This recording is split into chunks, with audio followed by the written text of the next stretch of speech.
What's up, guys? How are you doing tonight? It is Wednesday, 7 o'clock. Time for the race show. Got a very special guest with me this evening. But before we bring him on, just wanted to say that tonight's episode is sponsored by Schaefer's Specialized Lubricants. A lot of you use Schaefer's. I use Schaefer's in my race vehicles. Great stuff, high quality stuff. A lot of high horsepower vehicles use their stuff. If you're interested in any of their lubricants, please contact me directly. I am working with them directly now. I can set you up with product. I can set you up as a dealer, kind of set you up as a racer, and all that fun stuff. And again, please comment, bring your questions in, share this as much as you can, like it, keep hitting the like button, even though you already might like it once or twice. Keep hitting the like button, keep hitting the heart button. Kind of drives the algorithm up. So, but yeah, wait, what's up, Alan? There's the Schaefer's oil guy right there. Without further ado, I want to bring in a special guest, my tuner for Nucky Johnson, and he's also a tuner for many other race vehicles out there. Let's bring him on, Mr. Eric Gold. How are you doing? Oops, sorry, I had you muted. Oh, am I there now? Muted me. Too many of these. Yeah, too many spaces. So, what are you up to this evening? Looks like you're in the shop. Just doing a little dyno tuning on this Blazer behind me. So after we get done here, I'm gonna finish wrapping it up. Pro Stocks Gordo said you're a beast. So, what that Blazer behind you? What setup is in it? It's actually a 4.6 mod motor, 4 valve, with an 80 millimeter on methanol. Okay. It's an old Radio versus the World car. It was the one that was wrapped in like the American flag deal.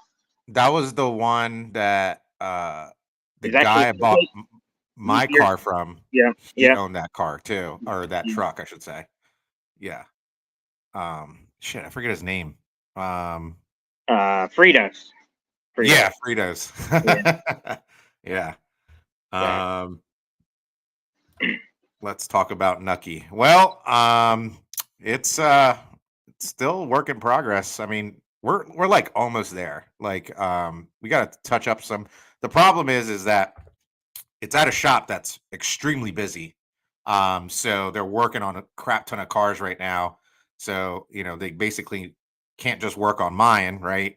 They have to kind of spread the love everywhere. So, they're packed. They're working on a ton of fast cars right now. So, and then, we're also waiting on parts and things like that. So, but it's going to be out there soon. I'm hoping that we can bring it out for Bridge Wars, which is like August, like the first week of August or whatever. Yeah, that would be amazing. Yeah, that would probably be a great goal. That way we're not rushing or whatever. Yeah. But so yeah, enough about Nucky. Eric, how did you get involved in drag racing? And it was just I love to go watch it, and I just I grew up around going to I used to go to Big Dog all the time, and my couple local tracks, Piedmont and Roxborough, and just every chance I could get, I would go. And man, I love reading, all the magazines. It kind of got me intrigued, and kind of evolved from there. Any chance I was able to actually start racing, I kind of fit in where I could, and started racing where I could. Well, what was your first car? Actually, my first car was I guess my first official one was a convertible Mustang. But I built a lot of other cars for a lot of other people that I drove, and I tested in way before I had mine finished. Was it one? Yeah, it was that one, and that actually had a 5.4 4 valve big single. It was an 8.8 rear end. It was street car. It was actually built to be a drag and drive car that kind of turned into a race car, which that setup is the setup that was the first setup that went into the yellow car actually. Oh, really? Yeah, yeah. We had a fuel pump failure and we torched the head one day. We took the motor out. David had the yellow car sitting there. I was like, let's put this motor in your car. It weighs 1,000 pounds less than this thing, and see what'll happen. And that was kind of the beginning of the evolution of the yellow car. Yeah, so that's I guess is that particular car is that pretty much the yellow car like is is that how many people know you? Um, I would say in the wide range of things, yes. We we got well known for that car. Traveled up and down the East Coast. Um, Man, we probably had 500 plus laps on that thing. Uh, and so, we really pushed the limits of the mod motor stuff. Really learned a lot of different things, all kinds of it. It grew into something that I never thought it would grow. Started out our goal was to go 470s in the car, and pretty much our second clean hit in that thing, it went 470. So it was like we kind of were like, oh wow, how fast is this thing gonna go? Right. And that was that a stock style suspension setup or no? Yeah, it was stock style suspension. The first motor that was in it, it was an iron block, non-sleeved, just a 5.4 like truck block with a set of navigator heads that were hand ported and set of hand-me-down camshafts and just a bunch of junk, really. Oh wow. Yeah, Yeah, that's kind of like how I found you was I used to sell stuff to David. I used to work at a performance distribution company, and he used to at the time he was working at Rudy's Diesel. And I believe he was buying parts and he was like fabricating over there or whatever and making parts and stuff like that. And we used to talk on the phone all the time. And then I think this was when he had the red car. yeah, yeah. The LS deal. Yeah, Yeah. And then fast forward, and he got the yellow car or whatever, and then you guys like were like tearing it up, down south especially. Um and I always followed his stuff, and so I was like, man, like you guys were winning a lot and like making very consistent runs, going A to B all the time, where yeah. a lot of guys were, spinning out, and things like that. So that kind of like what got my eye on you as far as a tuner. I was like, man, I really like what they're doing over there. You know what I mean? Pretty much making chicken salad out of chicken shit. You know what I mean? Sometimes, Oh yeah, for sure. because like sometimes the track conditions are not there. You know what I mean? So, Yeah, and that was a big goal always. It was, uh, I always want to make it go down. If it may be a little slow, but I tell you, if you're going down every time, you're already in people's heads. yeah, yeah, I've seen so many cars that are way faster than the car that I'm racing, and they just can't get down the track. right, right. Um, what's up, Timmy? What's going on? Hopefully you're doing well.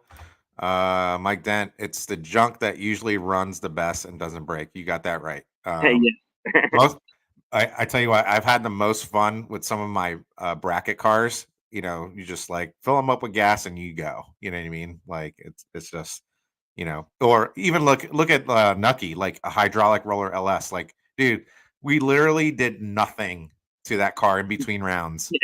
It was so it's like you're always trying to figure out what we're gonna do. It's like, do we do anything else? Yeah, Did we check anything? I was like, yeah, the data doesn't show anything wrong, so we might as well just yeah. That car was awesome. That motor setup was awesome. Mike Lau builds a sick LS motor. So if you're in the market for a sick LS motor, like especially like a street car style motor, definitely hit up Mike Lau.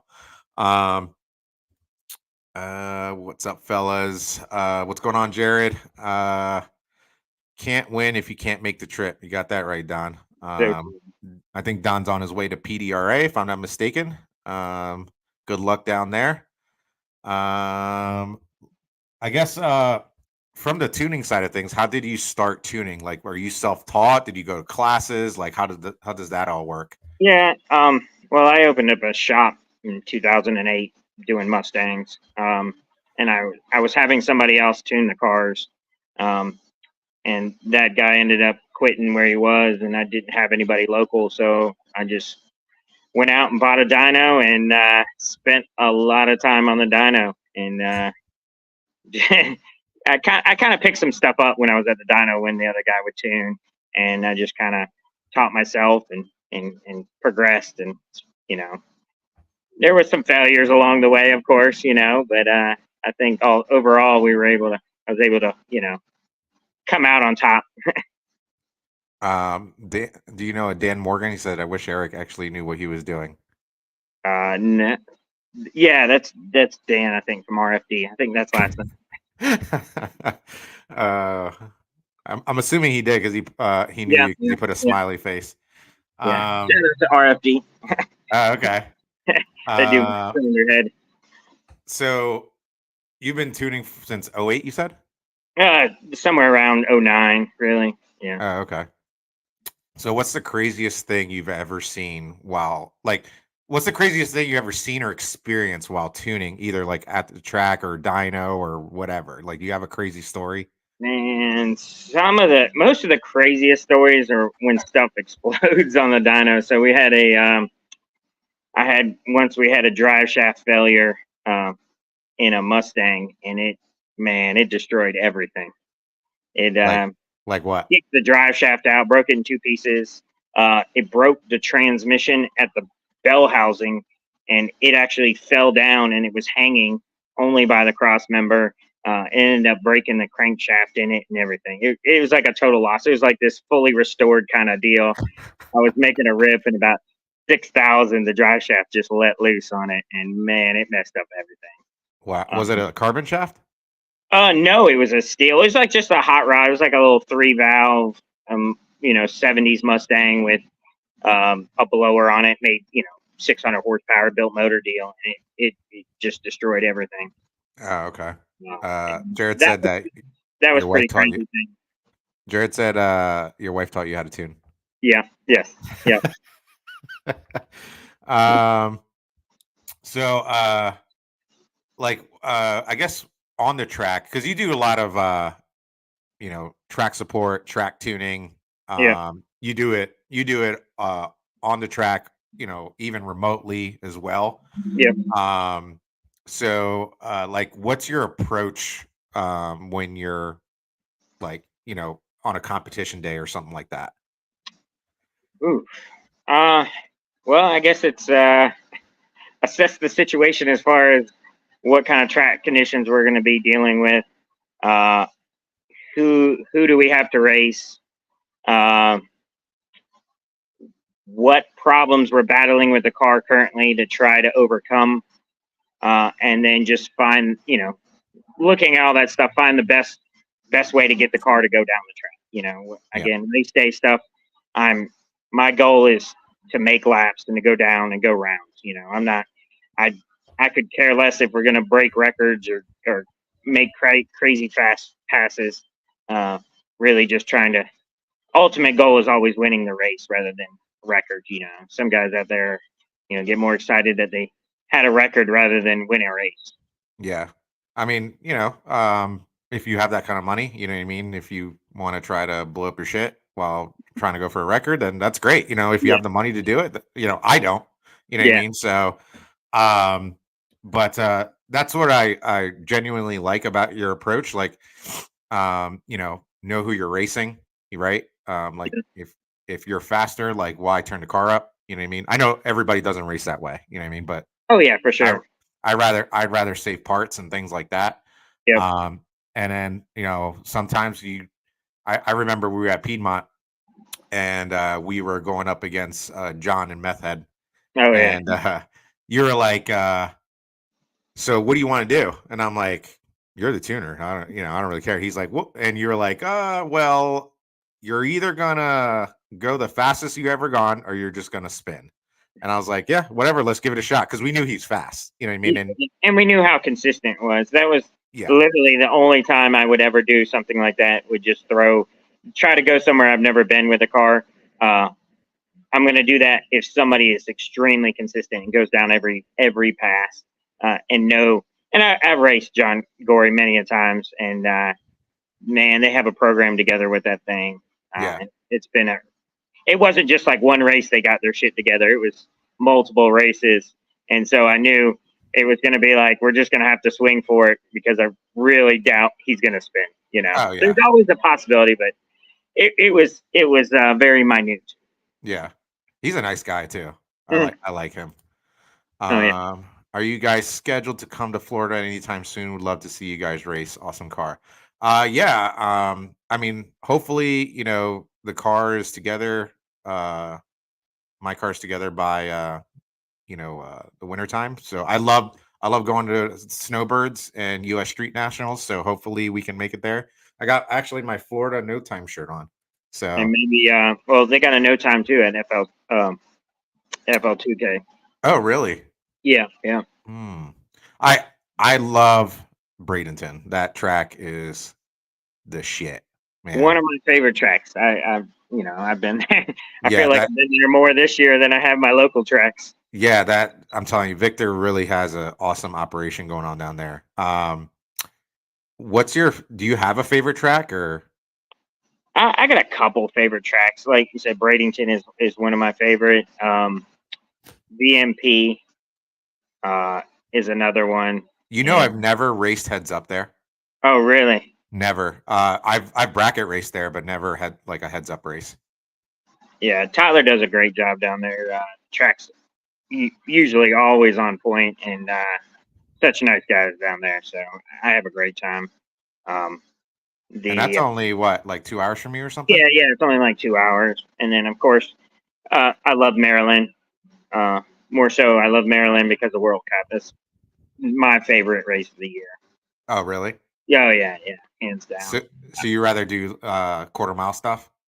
No, I'm actually. I mean, man, the quarter mile stuff is really tough on things. Yeah. Um, uh, as far as it's cool to go quarter mile. I just like the World Cup because of the atmosphere. It's unlike anything else. I don't think I've missed it in the last like 10 years. I really wish they would do like quarter mile no time class, man. Like Yeah, I know Miller, they don't need to do that. You know what I yeah, mean? They get enough classes, enough cars, you know what I yeah, mean? But if they did a quarter mile no time class, man, sign me up. yeah. I think Yeah. it's all about the lighting of the boards, though. Yeah. Of course, you know what I mean? Yeah, That's yeah. you always, people always break records there, and things like that. So um so when you're tuning like a customer's car or whatever, what's your like number one pet peeve? Oh God, that's a good one. Uh, Probably not listening. That's my biggest pet peeve. Uh, when I tell somebody that we need to do something, it's not because I'm trying to make it harder.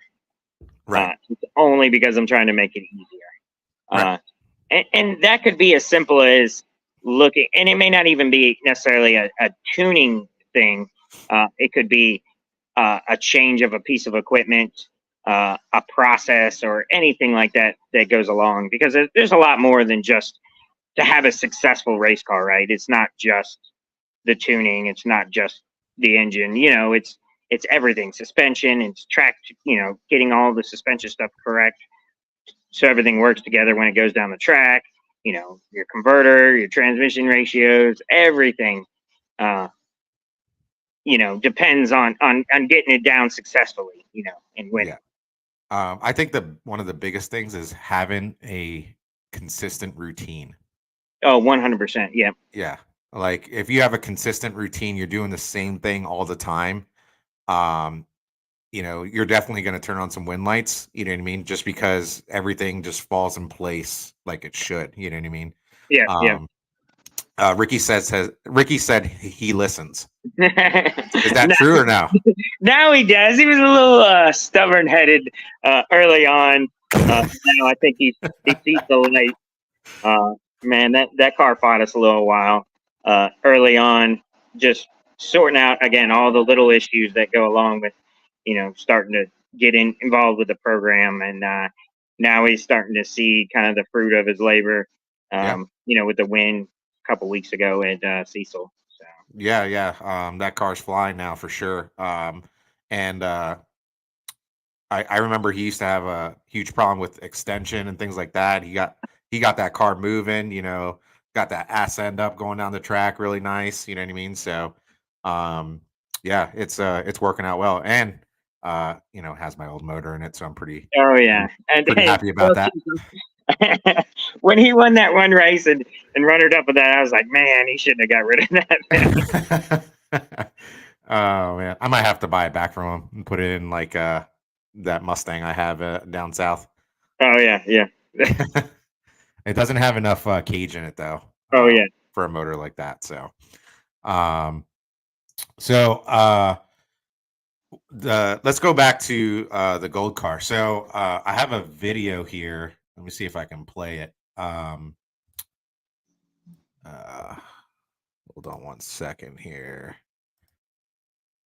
Share screen.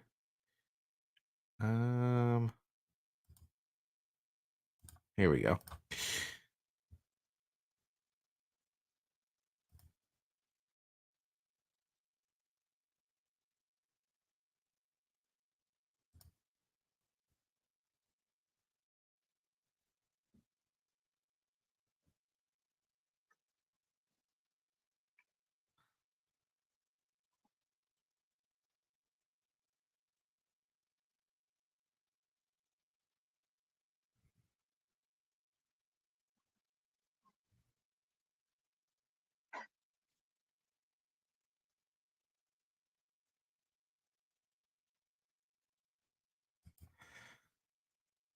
So was that the fastest ever went, or has No, it been faster?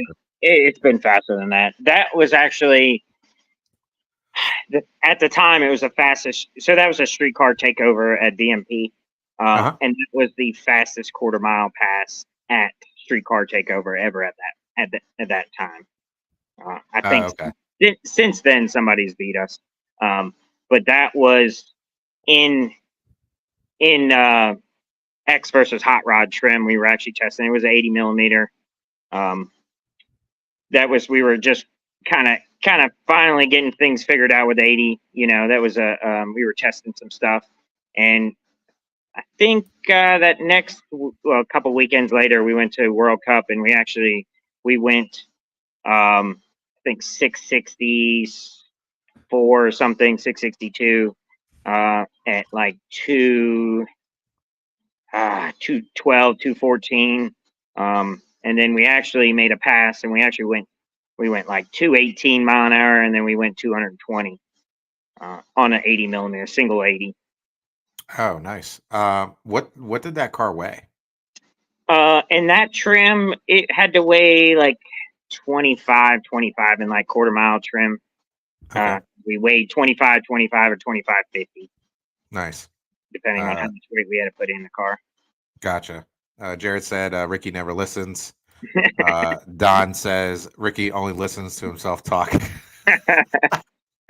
They're picking on Ricky tonight.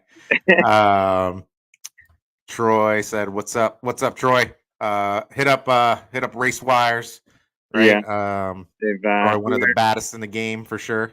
They've wired a few cars that I've done, and it's top notch work. Yeah, he's badass for sure.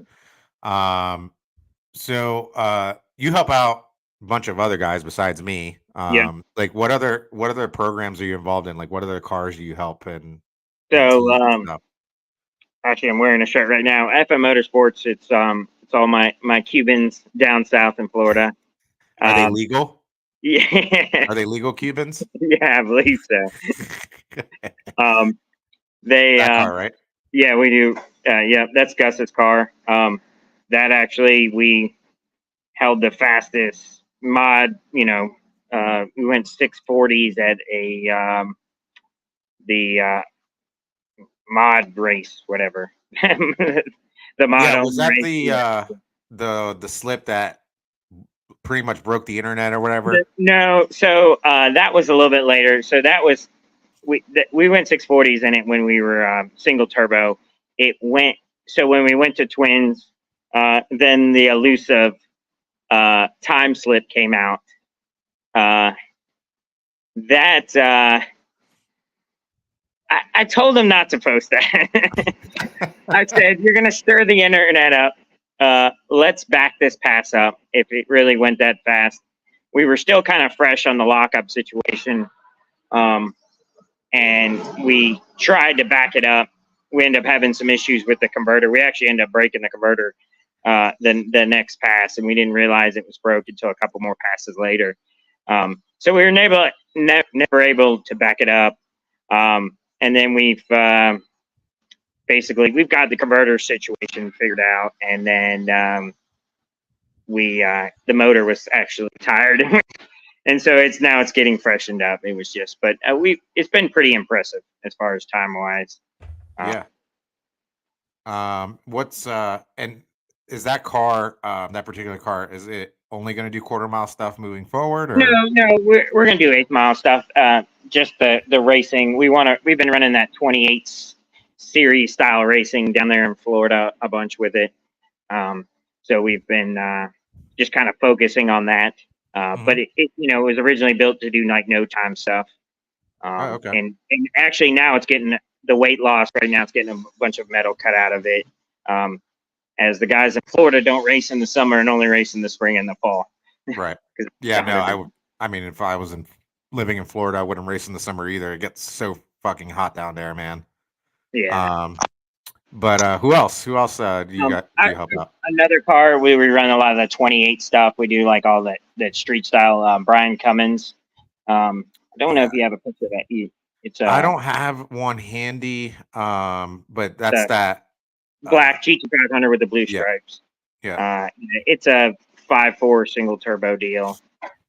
It's getting a 4-link and a bunch of upgrades right now. So we got a bunch of cars down. That's a really nice car. Yeah. And then you help out with Ricky Wilson's car, Kamakai, right? Yeah, it's Kamakai. Yeah. And then we do Graham Hayes. He has 2 Novas, both 66s, both nitro stuff. Been an interesting learning experience on some of that. I thought I had a picture of. I think you got a purple one. I think you got one. Hold on a second here. For some reason it didn't upload. Oh, here we go. Yeah. So that was his first drag and drive. That's actually a carbureted 706. We run a lot of the local events. He's got another 66 Nova that's slammed on the ground, similar to yours. Same style chassis. That's the one we built in like 19 days to go to drag week, and we finished second in Ultimate Iron. So wow. That was a kind of a torture test for sure. Let's go ahead. We actually pulled out of I was actually at another event when we tested it on a Wednesday. I had to be at another event on Thursday, and then drag week started on Sunday at the same place. Well, I've been calling him, telling him, "Hey, did you go drive it? Did you go drive it? See how it does on the road?" He's like, "Oh, it's great, it's great." Well, come to find out, he never drove it. We literally pulled out with the trailer, never been down the road in this thing. And he's like, "Man, it's going to be a great first test drive." I looked at him and I was like, "Man, you got to be kidding me." He's like, and we went 1,000 miles and had 2 small problems the whole time. Wow. And it was flawless. But it bit us in our ass when it came to thick week. We ended up thick week. So let's talk a little bit about that, because I've never done a drag and drive, even like, as like a passenger or anything like that. Like, talk a little bit about like what that entails and like the amount of work that's involved. Because I know a lot of guys that want to do it, but I don't think they know what they're getting themselves into. Yes.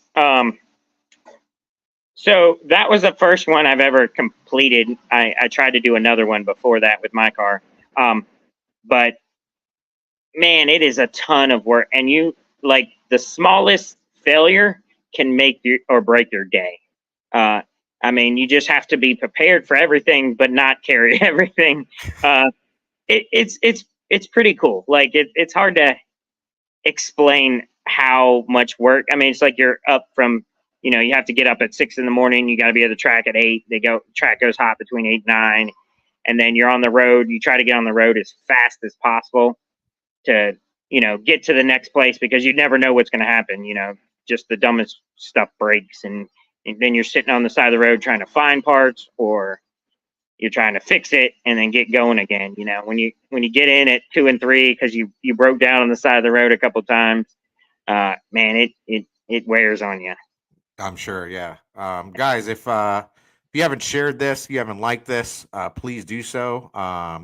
Let's get the algorithm up. Let's bring the race show to be the number one podcast in racing and especially in the DMV area. So Jared said you helped Big Magneto, right? Oh yeah.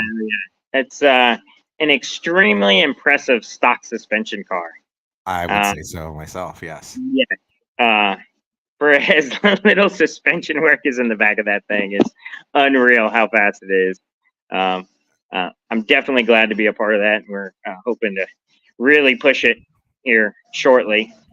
Yeah. We actually had a really good outing at Outer Banks, and man, I really hate that we didn't get to get that final off.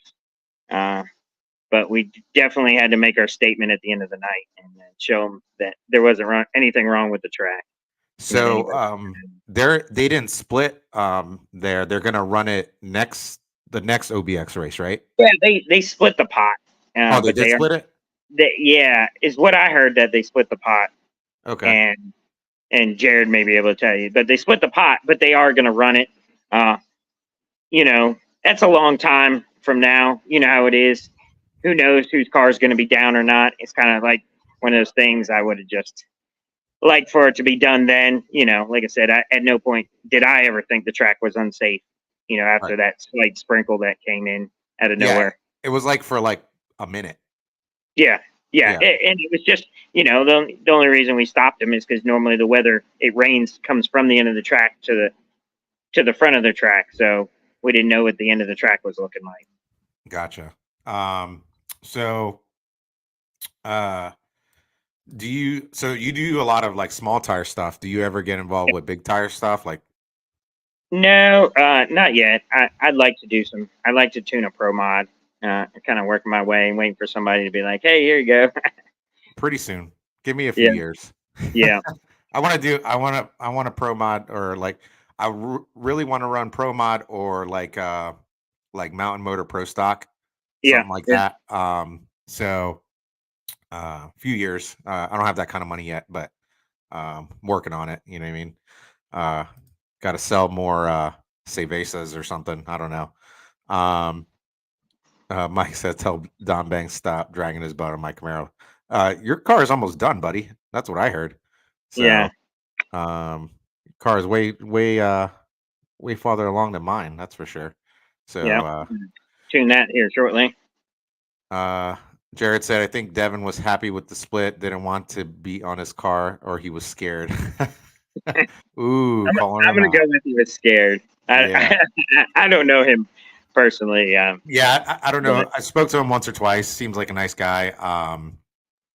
His car, obviously, when you do this a long time, you kind of know like how fast cars are going.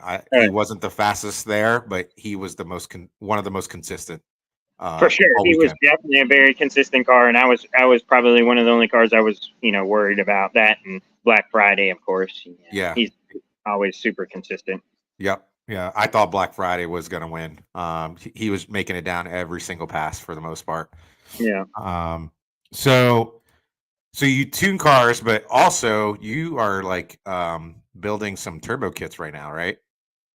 Yeah, I'll keep that on the hush hush right now until I'd like to have some more product ready to just because of who we have to compete with. So we'll keep that on the hush hush. Oh man, no clues. Yeah, well, we'll just leave it at that right now until if I had something to show where I'm, a lot of things are happening right now, so I'm just waiting to things to kind of fall into place before I open my mouth Gotcha. publicly. That is, you know. So Um, the tuning goat. um, so you have your own car, right? yeah, Um, yeah, let's talk a little. So it's kind of weird. I feel like me being Puerto Rican, I should have your car. yeah, that is correct. So what's your car? I have a '81 Toyota Starlet. Yeah, It has a K24 with a 76 millimeter turbo on methanol, turbo 400, 9 inch, and no wheelie bars, no sissy sticks.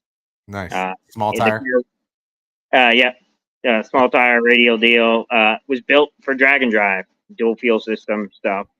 Um, and I tried to do Midwest, and we were battling some motor issues that have we finally fixed at World Cup.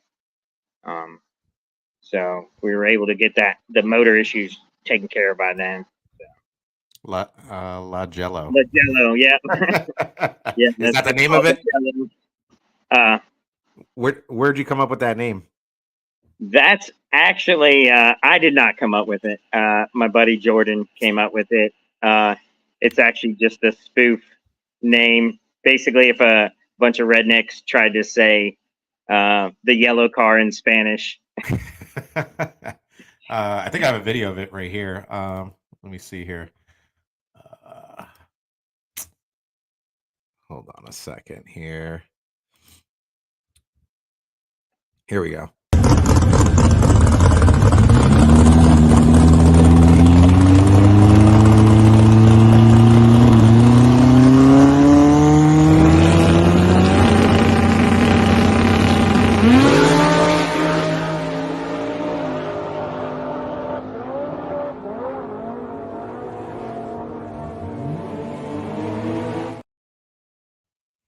That quick little thing. Oh yeah, yeah. That's yeah, like I said, I feel like before I die, I'm supposed to own a Starlet just because I'm Puerto Rican. Well, I'll let you drive it. You'll be able to drive I mean, it looks fun to drive. it actually drives really well. I don't get a chance to drive it as much as I would like to, typically because I'm tuning a bunch of cars and I just can't concentrate on driving and trying to manage everybody else. Yeah, I feel bad for some of you guys like you, Don. You guys have like all your own cars, but like you concentrate on everybody else's, like you guys don't have time for your own. Yes, Yeah. it does. It's a little tough. That's kind of why I like to race a little local stuff with my car and do the drag and drive style. You know, I can set a week or just a Friday night for a little race and then try to enjoy it. So, quick question. Were you ever in the military?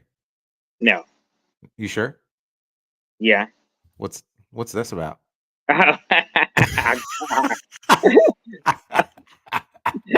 Oh my God! Did you find that, or did my wife send that to you? I found it. Oh man, that was when I uh, trained MMA. Oh, Uh, okay. yeah, I trained MMA for a couple of years. What's with the haircut? You look like you look That like was actually a mohawk. If you would have seen it, you would have seen that it was a mohawk. you That look like you I was probably 26 in that picture, maybe 25. Yeah, I I think it's 25 or 26. you should shave the beard. Because you look like 10 years younger. You will have to contend with Steph. Uh so hold on. Look at Yeah, there's another oldie. that. So I have another picture of a car I found. What's this one?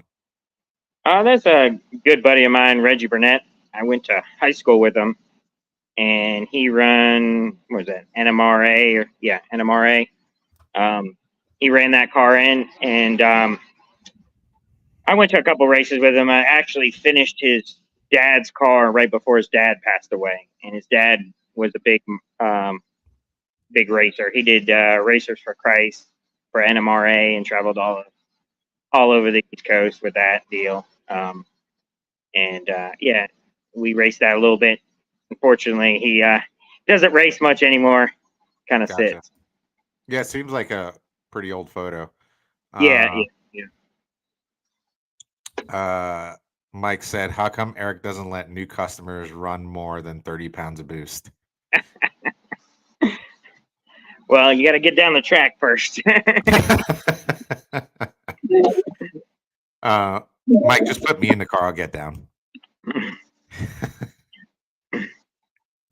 Uh, your wife's like, "No, Lewis." Oh man, Brian said, "Tell Eric what happens when you're short on drivers. We stick him in." Mima. What's that? Oh, so Mima, man, that thing is a riot. So that's Mike's car. Mima was a station wagon that we ran at Snowbirds. I don't know, a couple of Oh yeah, that couple was years the ago. one you were Yeah, driving. the Right? one I drove. Like Yeah. I drove it for a couple of test passes until we found somebody to drive it. And that thing was a riot to drive.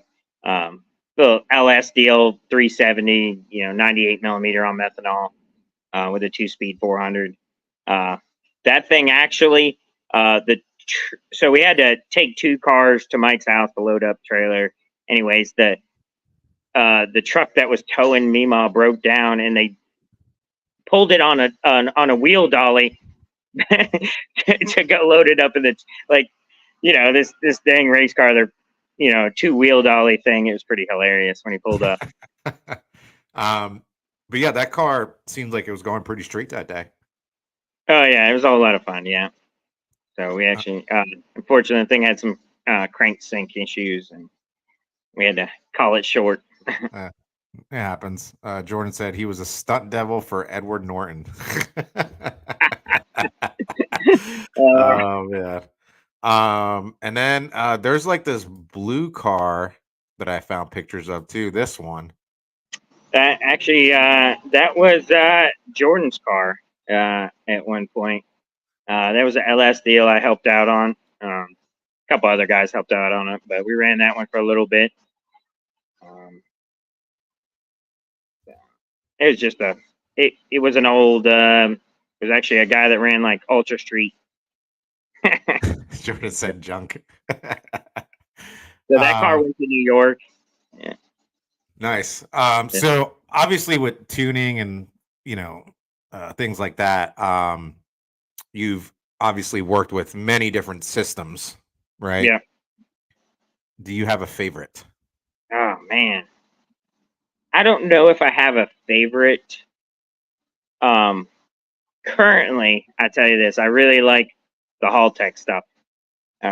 Currently, I don't do as much of the Haltech stuff as I do Fuel Tech and Holley. But I like how the setup. I like a lot of the features on the Haltech stuff a little bit better. Nice. And their customer service is outstanding. It's great. Yeah, it's great. So let's talk about the good, bad, and the ugly with all those 3 main systems. Oh God. And let's throw it all on the table. When dealing with Fuel Tech, what do you deal with? When dealing with Holley, what do you deal with? Well, I can tell you this. So the biggest problem with Holley is their customer service. You can't get a hold of people. You can't get their product. I mean, I've waited ridiculous amounts of time waiting on product. That's the bad. Right. The system itself works really well. I love that whatever I can dream up, I can do in the system. Like if I think if this should happen and this should happen, then I'll make a graph for it, or something else can happen. I love that feature. I love, just it. there's a lot of other little nuances that I really like about it. But overall, the system works really well. It's really user friendly for a lot of people. I tune a lot of cars for, you could say, like basically just not computer savvy people. So it's easy to navigate. Um, so when I'm remote tuning, I could tell people, you know, how to navigate real easy, and it's pretty self-explanatory.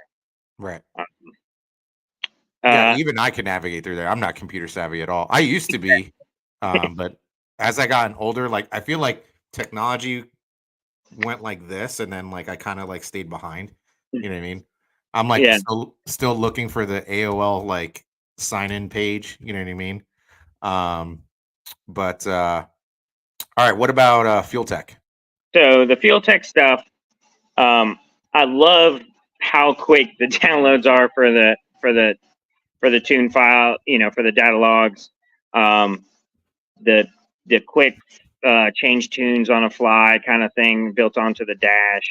Um, some of they've got simplistic things that work really well, like some of their safety setups and stuff that's integrated and works really nice.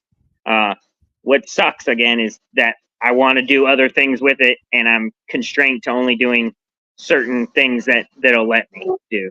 Um, so there's like no advanced tables. That makes it really tough when I want to do something custom and I can't. I feel like I can't do it. Right. And the 9 million boxes.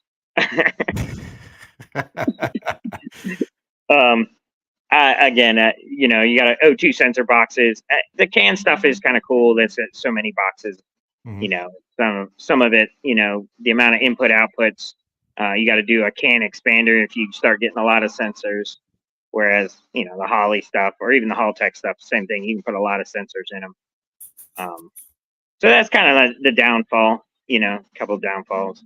As far as the Haltech stuff, um, probably would say again, I like the advanced. I can whatever you can do and you can think up, you can do in Haltech. Mhm. As far as the downside stuff, man, there's a couple of things I've been trying to get them to do. Just things I want to be able to control a certain way.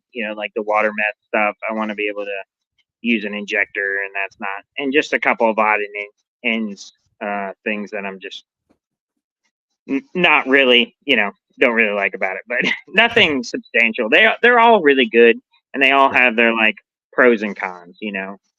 Um, Is there any other system that you touch a lot besides those three? nah, pretty much. I mean, I used to do a ton of like SCT stuff and a ton, like stock ECU, earlier stock ECU stuff, and I still do a little bit of it here and there, but mainly on the like a 2014 and later, and behind. The new stuff, I kind of leave that to everybody else. There's a lot Yeah. of other geek guys out there that do it. It's more of a headache for me. Mike said, "What do you think about tuning no prep?" I do one no prep car, and it's so far it's been okay. So. Yeah. Is it like? Do you like the no prep racing, or not really, or kind of I like haven't done a lot of it. indifferent? It's kind of a new thing, and just kind of dabbling in it right now. Just kind of assisting, kind of got the base tune up stuff, and they're kind of got everything going, and they're kind of power management now here. They kind of took over that. So, I thought about maybe no prepping at one point, go to a race and take the Starlet and just run it just for shits and giggles to see how it ended. Yeah. It seems like whoever makes it A to B usually wins. You know what I mean? Yeah, yeah. Jordan said big stuff. Oh, man, what a Who- terrible, yeah, terrible. who the hell runs that shit anymore? Well, we used to run it. We had a lot of cars that ran it back in the day, and that used to be the hot shit. Well, that used to be like the only thing, you know what I mean, for a while. There was fast. There was fast. Oh yeah, that's right. Yep, fast. There Yep. was fast. Yeah. And then Yep. there was like AEM had something and a couple other ones. But yeah, there was nothing. Big stuff was the go to back then, and it was always a struggle. Yeah. So Don asked, what's the future look like for Goldfinger tuning? Oh, the future. Well, tune as many cars as I can. I've kind of left everything open. I'm just in the middle of changing. I used to do some building of cars and wiring and a little bit of everything on cars, and then doing the tuning stuff. Over the last year, I've kind of concentrated on just the tuning aspect, the track support, uh, and so just kind of seeing where it'll take me from here. Not Yeah. really. Don't If really have a set goal. if if people want to, like, if people are looking for a tuner, what's the best way to, I guess, get in touch with you, or Probably hit me up on Facebook, and then just message me, and then we can go from there. I have a website that I have not all fully gotten set up. My bad, Lewis. uh, goldfingertuning.com. yeah, um, it just needs some time. I've had a lot of other priorities. I mean, kind of the shop where I work is we're shutting it down there, and just opening a shop in the house because I'm never home. So I just a lot of stuff going on. Yeah. Yeah. I think you're one of the tuners I see that you really don't promote yourself. So I'm um, terrible at it. yeah, yeah. You kind of just, like, somebody posts something, you just share it. Yeah, I am. I'm the worst about uh, the social media aspect. Uh, um, I guess all the posting, I don't know. I just kind of one of those things. I guess my customers post, kind of tell the story. I don't need to reiterate anything. yeah. So if you guys are looking for a tuner, or if you're trying to change around your program, you're having some bad luck, hit up Eric, and he can probably get you figured out. He got me figured out. Him and Don have been you totally turned my program around, that's for sure. And Yeah, I finally started winning. You know, yeah. I think I Working with Don has been great. He definitely is well versed in knowledge, which makes things a lot easier. Everything, he pretty much headed up your program, and when I got to the track, everything was done like we talked about, and I wasn't, having to work on it, fight things. Everything was in order and organized, and it was easy to win races that way. yeah, yeah. I think when I first contacted you, I was like, I just want to win one round because I didn't win shit before. Uh, Um, uh, Ricky asked, "Are you coming to MIR this weekend?" I believe so. I believe so, Ricky. Yeah. Nice. Um, Um, but Ricky, he's gonna be busy. He already agreed he's gonna tune my 300 horsepower Ford Replica. Mustang. Yeah. So Dina's gonna be driving that this weekend, so he's preoccupied. We got to make it go a little bit faster than 12 seconds. um, Mike said you need to start wearing a yellow baseball cap. That's actually a pretty good idea. Yeah. Wear a yellow baseball cap to every event. Um, Jordan said, search Mr. Worldwide to inquire for tuning. uh, Mark said I could use a tuna. uh, Barone Tuning said MS3 Gold. Oh my God. Oh, That's a funny story. yeah? Um, I met Darren years ago at World Cup actually, and he tunes too. And he actually won at World Cup.